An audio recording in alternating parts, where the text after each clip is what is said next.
le taux du prélèvement à la source de l'impôt sur le revenu sera actualisé chaque année au mois d'août, suite à la déclaration de revenus qui aura été effectuée au mois de mai.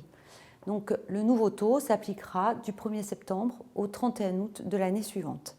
En ce qui concerne les salariés et les retraités, donc le taux sera applicable aux revenus perçus pendant l'année, alors que pour les indépendants et les revenus fonciers, le taux sera appliqué sur les revenus de l'année N-2 pour la période qui court du 1er janvier au 31 août de l'année et ensuite sur les revenus de l'année N-1 pour la période qui va courir à compter du 1er septembre jusqu'au 31 août de l'année suivante.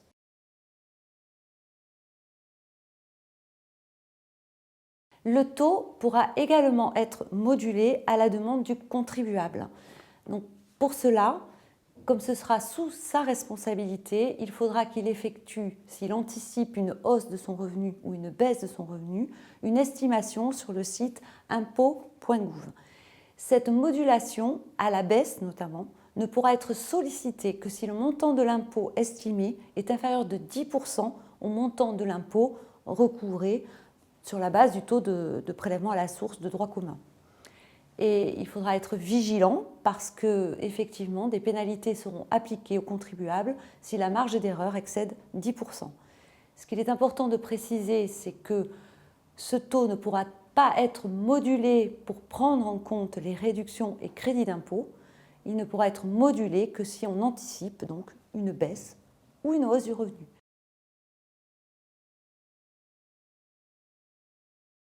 L'année 2017 va être une année transitoire pendant laquelle il va falloir faire preuve de vigilance, notamment en ce qui concerne les charges et les déficits déductibles du revenu global dont le bénéfice fiscal pourrait être perdu.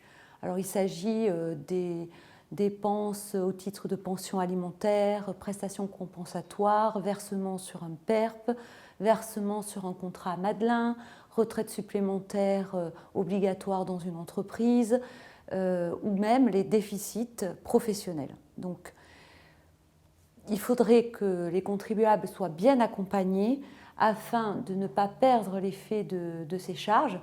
Déjà bien accompagnés avant d'engager des charges qui pourront ouvrir droit à une déductibilité en 2017. Je pense notamment aux investissements dans les monuments historiques ou bien le versement sur des contrats d'épargne retraite comme le PERP.